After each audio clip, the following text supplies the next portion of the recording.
कि जनसंघर्ष विराट पार्टी ना सिर्फ एक पॉलिटिकल पार्टी है, हम सही में जनता के बीच से तैयार कर कर जन नेता खड़ा कर रहे हैं और उन्हें लोगों की जो वेदना है वो वेदना सही दिशा में ले जाने का कार्य सिखाते हैं। लोगों के प्रॉब्लम्स को सॉल्यूशन तक ले जाने का जो कार्य है वो हम कर रहे हैं और पूरे देश से ये निवेदन करूंगा कि देश की हमारी एकमात्र पॉलिटिकल पार्टी है जिसने बिना सरकार में रहे हुए कंप्लेन लेने का काम किया। नगर निगम की कंप्लेन हो, शिक्षा की हो, गुणवत्ता की हो, भ्रष्टाचार की हो, आप हमारे वेबसाइट पे कंप्लेन कर सकते हैं। हमारा लक्ष्य मात्र सेवा के नाम पर गुमराह करने का नहीं है। राजनीति सेवा के नाम पर आज तक लोगों को गुमराह कर चुकी है। एमएलए बनने के लिए देश में 4100 से ज्यादा एमएलए की जरूरत है, लेकिन कभी क्या आपने सुना कि पॉलिटिक्स एक करियर? नहीं, कभी भी सुनेंगे तो कहा जाता है पॉलिटिक्स एक गंदा कीचड़ है और कीचड़ में कमल उग गया है। नमस्कार, आप देख रहे हैं हेडलाइंस लाइव न्यूज और मैं हूं आपके साथ मोहम्मद रफी। पूरे देश में सबको मालूम है किस तरह से बढ़ती महंगाई और महंगाई क्या, पेट्रोल डीजल के जो दाम बढ़ रहे हैं और उस एक अकेले दाम की वजह से तमाम साधनों पर, तमाम सुविधाओं पर भी इसका असर देखने को मिल रहा है। मेरे साथ एक शख्सियत मौजूद है, जनसंघर्ष विराट पार्टी के राष्ट्रीय युवा अध्यक्ष अर्जुन मिश्रा जी। मैं इनसे बात करना चाहता हूं। अर्जुन जी, सबसे पहले तो आपका स्वागत है हमारे चैनल में। धन्यवाद। मेरा आपसे ये सवाल है कि जो ये बढ़ती महंगाई है इसको लेकर जनसंघर्ष विराट पार्टी जो है ये किस तरह की मुहिम या किस तरह की आवाज उठाने का काम कर रही है? मैं आपके सभी दर्शकों को कहना चाहूंगा कि जनसंघर्ष विराट पार्टी ने समस्त देश में सरकार के जो निर्णय खराब हैं, जो लोगों के लिए बहुत दुखदाई हैं, उस निर्णय के विरोध में आज तक आवाज उठाई है। आने वाले समय में देश में हाहाकार मच चुका है। देश में महंगाई के नाम पर जो अपना सर फोड़ते थे वो आज सरकार में है, लेकिन बढ़ते सेंचुरी पर भी पेट्रोल की सेंचुरी हो चुकी है, डीजल इतना करीब पहुंच चुका है, एलपीजी के भाव बढ़ रहे हैं, जो खाने के लिए तेल उपयोग होता है उसके भाव बढ़ चुके हैं। उसके लिए सरकार एक शब्द कहने को तैयार नहीं है और पूरे देश में वैक्सीन फ्री करवाई। इसके लिए अपने आप को ही धन्यवाद वाले पोस्टर लगाने का इनके पास पैसा है, लेकिन पेट्रोल में लोगों को कोई भी राहत देने का सरकार ने मन नहीं बनाया। और इसके पीछे इनका जो कारण है, चाहे केंद्र सरकार हो या देश की कोई भी राज्य सरकारें हों, वो मिलजुल कर देश को लूट रहे हैं, देश को गुमराह कर रहे हैं। अगर केंद्र सरकार लूट रही है तो राज्य सरकारें छूट दे देती। राज्य सरकारें भी तालमेल बैठा के लोगों को लूटने का जो कार्य कर रही है, उसके विरोध में जनसंघर्ष विराट पार्टी कोविड के गाइडलाइन, आज पूरा देश इस महामारी से जूझ रहा है, जिनके परिजन को जिन्होंने खोया है उनके दुख को समझकर मॉनसून सत्र के प्रथम दिन पर हमने आज लोधी मैदान में अपना आंदोलन किया, एक प्रतीकात्मक आंदोलन किया। सरकार को चेतावनी देते हैं कि आने वाले समय में अगर पेट्रोल डीजल का भाव नहीं घटाया गया तो प्रशासन के साथ कोर्ट का उपयोग कर परमिशन लेकर रामलीला मैदान या जंतर मंतर पर हम अनशन पर बैठेंगे।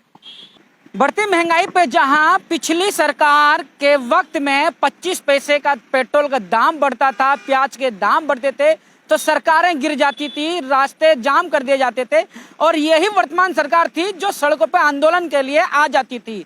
लेकिन एक सवाल सीधा ये खड़ा हो जाता है कि अब वो सरकार के वादे, वो जुमले कहाँ गए? जब इस तरह के हालात हुआ करते थे, अब पार्टी वही पार्टी है और वही सरकार जब सत्ता में आ गई है तो उनके रहते हुए भी पेट्रोल के दाम, महंगाई किस तरह से चरम सीमा पे जा रही है। देश में एक माहौल बनाया जाता है, राष्ट्रवाद वर्सेस विकासवाद वर्सेस आप लोग देशद्रोही हैं। अगर आप नौकरी की बात कर दें, रोजगारी की बात कर दें, बढ़ती महंगाई की बात कर दें, तो सरकार के जो एजेंट हैं वो आपको देशद्रोही साबित करने में लग जाएंगे।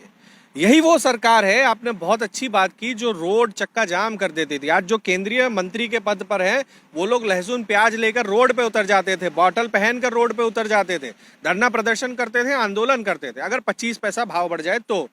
आज वही सरकार पूरे देश के साथ इतना बड़ा खिलवाड़ कर रहे हैं कि रोजाना भाव बढ़ रहे हैं, घट रहे हैं। लोगों को मूर्ख बनाने का एक व्यवसाय बना लिया है सरकार ने।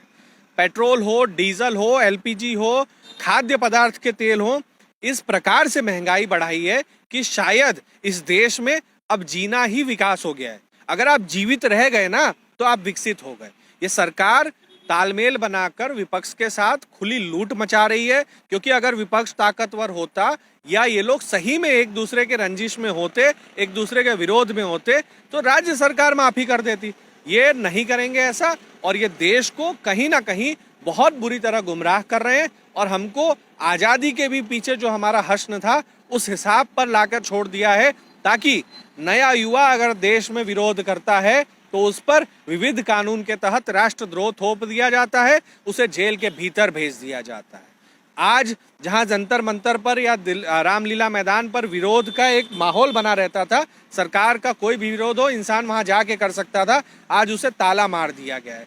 कोविड का हथियार उपयोग कर कर 188 और गाइडलाइन बनाकर लोगों को अपनी बात रखने से दूर रख दिया है। सरकार ने पूरे देश को एक बेड़ी में बांध कर रखा हुआ है।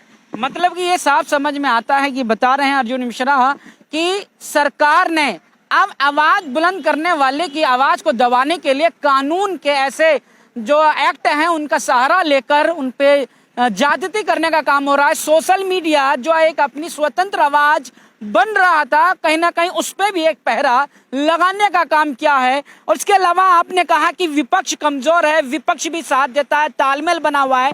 दिल्ली में जो दिल्ली सरकार है वो भी अपने आप को कहती है कि हम इसका विरोध करते हैं, लेकिन उनका विरोध कितना मजबूत नजर आता है? दिल्ली सरकार, केजरीवाल साहब कहते हैं कि हम केंद्र सरकार की सारी नीतियों के विरोध में हैं जो जनता के विरोध में हो, लेकिन केजरीवाल साहब ये नहीं कह रहे कि हम पेट्रोल डीजल में अगर 25 रुपए से ज़्यादा वैट कलेक्ट कर रहे हैं तो हम उसमें छूट दे दें। अगर आप बिजली फ्री दे सकते हैं, लाइट फ्री दे सकते हैं, आज दिल्ली की हालत हमने देखे अपने नज़रों से। केजरीवाल साहब गुजरात में आकर कहते हैं कि हम गुजरात को बदलेंगे, गोवा में जाकर कहते हैं हम गोवा बदलेंगे, पंजाब में वो अपनी राष्ट्रीय राजनीति चमका रहे हैं। और मैं ये खुले तौर पर कहता हूँ, भाजपा के समर्थन के बिना ना अब कांग्रेस चल सकती है और ना आम आदमी पार्टी चल सकता है। यही देश की जो हास्यास्पद स्थिति है, देश की राजनीति की एक बहुत कड़वी वास्तविकता है। आप समझिए, देश के इतने वर्षों के इतिहास में सिर्फ 2 पार्टियां ही क्यों राज कर रही है। इसी को कहते हैं तालमेल की राजनीति। जब आपसे लोग विपरीत जाते हैं तब आप अपने भाई को खड़ा कर देते हैं, और जब आपसे विपरीत जाएंगे तब आप उनको खड़ा कर देंगे। ये जो उलझन बनी हुई थी, तो दिल्ली में शीला दीक्षित जी ने जब सरकार बनाई और वर्षों तक राज किया, कॉमनवेल्थ के बाद जब शीला दीक्षित जी पर और बाकी विषयों पर जब आरोप लगे तो एक माहौल खड़ा किया जिसमें एक पार्टी का गठन हुआ, और वो पार्टी राष्ट्रीय पार्टी बनने के सपने के साथ दिल्ली में जब सत्ता में आई तो लोकसभा चुनाव में अरविंद केजरीवाल पहुंच गए वाराणसी, और चुनाव हारने के बाद आज तक नहीं गए थे। लेकिन आज संजय सिंह लखनऊ में डेरा डाले हुए हैं। ये लोगों को गुमराह करने का काम है। केजरीवाल सरकार दिल्ली में पूरी तरह निष्फल है। अब वो चाहती है कि इस देश में कहीं ना कहीं पूरी तरह से लोकतंत्र को खत्म किया जाए। इन पूरे सारे हालातों को आप बखूबी समझ रहे हैं। देश को और दिल्ली की जनता को किस तरह से जन संघर्ष विराट पार्टी जो है वो किस तरह का काम करना पसंद करेगी? पूरे देश के मेरे नौजवान साथियों से एवं आपके जो पत्रकार मीडिया के माध्यम से आपकी चैनल के दर्शकों से मैं निवेदन करूंगा कि जनसंघर्ष विराट पार्टी ना सिर्फ एक पॉलिटिकल पार्टी है, हम सही में जनता के बीच से तैयार कर कर जन नेता खड़ा कर रहे हैं, और उन्हें लोगों की जो वेदना है वो वेदना सही दिशा में ले जाने का कार्य सिखाते हैं। लोगों के प्रॉब्लम्स को सॉल्यूशन तक ले जाने का जो कार्य है वो हम कर रहे हैं। और पूरे देश से ये निवेदन करूंगा कि देश की हमारी एकमात्र पॉलिटिकल पार्टी है जिसने बिना सरकार में रहे हुए कंप्लेन लेने का काम किया। नगर निगम की कंप्लेन हो, शिक्षा की हो, गुणवत्ता की हो, भ्रष्टाचार की हो, आप हमारे वेबसाइट पे कंप्लेन कर सकते हैं। हमारा लक्ष्य मात्र सेवा के नाम पर गुमराह करने का नहीं है। राजनीति सेवा के नाम पर आज तक लोगों को गुमराह कर चुकी है। एमएलए बनने के लिए देश में 4100 से ज्यादा एमएलए की जरूरत है, लेकिन कभी क्या आपने सुना कि पॉलिटिक्स एक करियर? नहीं, कभी भी सुनेंगे तो कहा जाता है पॉलिटिक्स एक गंदा कीचड़ है, और कीचड़ में कमल उग गया है। कमल के साथ साथ पंजाबी हाथ गंदा कर चुका है। झाड़ू तो ऑलरेडी कीचड़ में नहीं चल रहा। तो देश की जनता को अब खुद मैदान में आना होगा, और मैं आह्वान करता हूं उन नौजवानों से जिन्होंने अपने पूरा जीवन का आधा वर्ष, आज औसत आयु जो है हम मान के चलते हैं 50 से 25 साल तक एक युवा पढ़ाई में अपना जीवन दे देता है और उसके बाद नौकरी की कोई गारंटी नहीं है इस देश में। और जब ये बात करेंगे तो देशद्रोही हो जाता है वो युवा। उन सारे युवाओं को मैं कहना चाहूँगा आपके माध्यम से कि आपको हम प्लेटफॉर्म देंगे, अपना नेतृत्व खुद करें, कोई नेता के पीछे ना चले। तो आने वाला जो 2022 में दिल्ली के अंदर एक नगर निगम चुनाव आने वाला है, इस नगर निगम चुनाव को लेकर क्या तैयारियां हैं और किस तरह के उम्मीदों को लेकर आप आ रहे हैं? दिल्ली के विकास की जब बात करें तो कहीं ना कहीं एक होड़ लगी हुई है। भाजपा कहती है कि नगर निगम हमारे पास है और आम आदमी पार्टी कहते हैं कि उनका सुशासन है, ईमानदार नेतृत्व है। देश और समग्र दिल्ली यह देख रहा है कि यहाँ पर क्या क्या समस्याएं हैं। जल भराव की समस्या है, गंदगी की समस्या है, बहुत सारी विविध विस्तारों में समस्या है जिसका निराकरण बिल्कुल शून्य है। पानी जब टैंकर से जाते हैं तो एक स्कूल को कायाकल्प कर कर आप शिक्षा की गुणवत्ता पे बात नहीं कर सकते, आप इंफ्रास्ट्रक्चर की गुणवत्ता पे बात करिए। शिक्षा का स्तर तब सुधरेगा जब हर नागरिक यहाँ पर समान अधिकार पाएगा।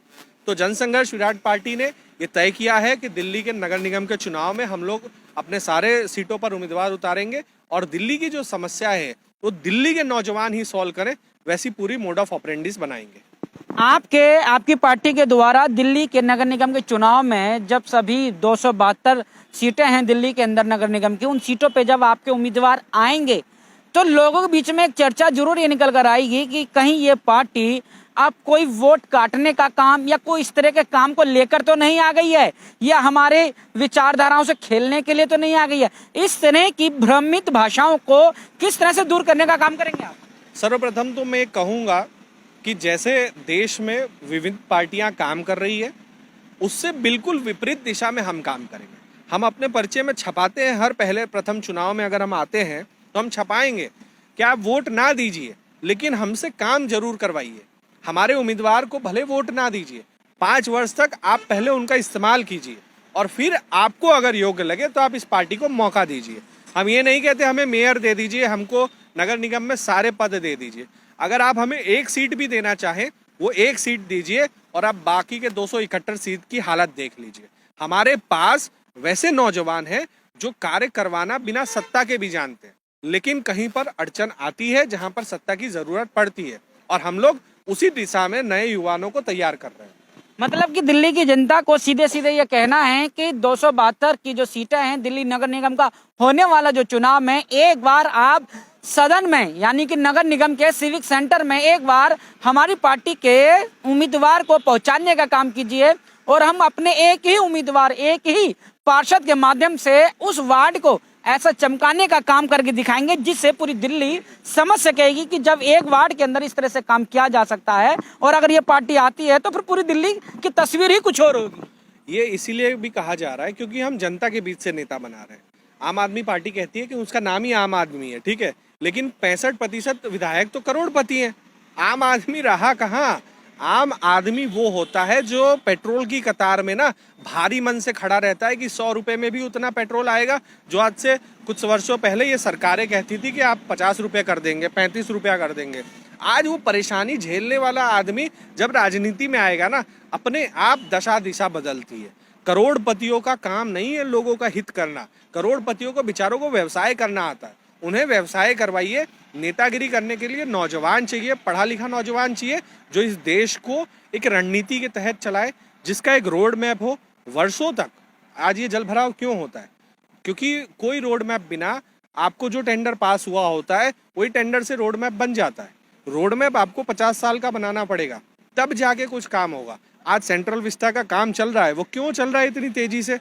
वो आज से आने वाले वर्षों की परिकल्पना के आधार पर चल रहा है। माननीय उच्च न्यायालय ने भी कहा कि ये देश हित की बात है, लेकिन देश हित की बात तो जल भराव वाली समस्या है। गरीबों का घर है जहां पानी घुस जाता है, वो भी तो देश हित है। उनके लिए आवाज कौन उठाएगा?